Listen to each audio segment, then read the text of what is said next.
Okay, so we're going to move on to our next major hazard. So we kind of run through volcanoes, so hopefully you have some idea of how volcanoes form, some of the hazards that are associated with them, and potentially how to mitigate some of those hazards. So we're going to try to do the same thing with earthquakes. We are going to spend 2 modules working on earthquakes, and it's going to be set up in a similar fashion to the volcano modules. So for this one, we want to give you some background information. So not assuming that you're earthquake experts, we want to go through why we have earthquakes, what are earthquakes, how to identify things that tell us there was an earthquake here besides, a rubble on the ground. What about an earthquake that might have happened, thousands of years ago? So we want to be able to look at the rock record and identify a fault, and then be able to talk about why it's here and, what might have caused that kind of stuff. So that's what we're going to go through in this main lecture here. So there is the PowerPoint, there is the video here, and it's just going to go through kind of these things of how do we identify faults, how do we know where the fault was located, its epicenter, and then we're going to look a little bit about magnitude. How do we measure the strength of an earthquake? So those are going to be kind of the basics, the background. And then in the second module, we'll do kind of what we did in volcanoes. Then we'll focus on the hazards. When an earthquake happens, what are the things that we are concerned about, and what can we do to minimize that hazard, right? So that's kind of how it's going to work. So you can go through the content here like normal, and then go ahead and take the lecture quiz. There is an article that you can read through. So it talks about what's called the Cascadia subduction zone. This is an area in the Pacific Northwest that has a boundary, a subduction zone, right, from plate tectonics. And it is a place where potentially very large earthquakes can occur, even though there hasn't been one in, recent history. And there's a lot of people that live there. So we want to look at that. And then for their homework, what I'm going to have you do for the homework is go to the USGS page, United States Geological Survey, and they have a page that documents earthquakes, and you can set some parameters to look at certain earthquakes. So I've kind of set that for you. You're going to look at earthquakes bigger than a 4.5 in the past month. And so once you click the link to the homework, let's see if I can find it. It's going to come here. And then you're going to click this link here. And what that's going to do is bring up this page right here. And so on the left, you have earthquakes, their magnitude, and then this is the map where they're located. So you can choose any of these earthquakes that have occurred.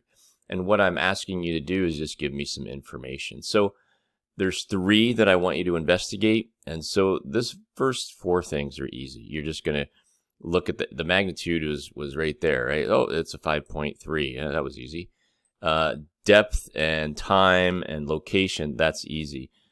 This part is going to be something I want you to take a minute and go look at the summary of the tectonic region and give me this specific information. What plates are involved, right? Is this a continent? Is this ocean continent, right? So I want to understand the type of boundary that exists here, right? And the names of the plates.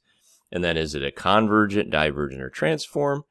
And then the type of stress, which you'll learn about in the lecture, and the type of fault. And all these are related, right? So convergent is compressing, and you typically get reverse faults. So they should kind of fit a pattern, although it can get complicated. So of course, the real world is much more complicated than an intro geology class. But what I'd like you to do when you pick whatever location and size you'd like, once you click it, you'll get the information for the first 4, but you'll have to investigate a little further to get the last questions and those pieces of information I'm asking for. So you'll click here, it'll bring you to this page, and then you'll want to click the regional information, okay?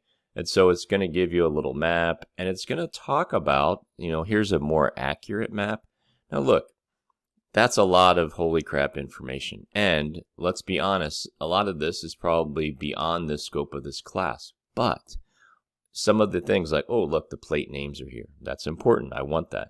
But look, some of these boundaries are complex, and they might give you like, oh, there's some divergent over here, and there's some compression over here. So just pick the part, right, that you can identify, and I want the simple version. I do not want you to copy and paste this. This is way beyond your level. So Do not copy and paste this for the answers. Just tell me after you read this, as I'm reading this, oh look, plate convergence. That means plates are coming together. This is a convergent plate boundary.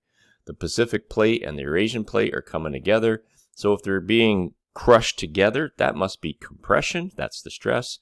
And when we get compression, we get reverse faults because we learned that in lecture. Boom. That's the information that I want. That's it.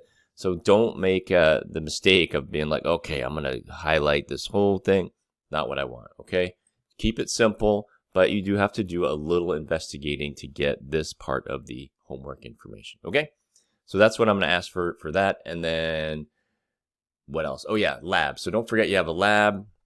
So I know you just watched a movie, and I'm sure you're sad that you have to watch another one, but for the first part of the earthquakes lab, there's this movie I want you to watch, and it's like we did for the previous one. You're just going to answer the questions. But there is a part 2, so make sure that you go to the second part. And there's a little tutorial on how to do this little online virtual earthquake where it kind of walks you through finding the epicenter and magnitude and things like that. All right. So sorry that was a little long, but there you go. So that's what we're going to work on this week. And if you get in trouble, make sure you reach out to me and I'll help you out.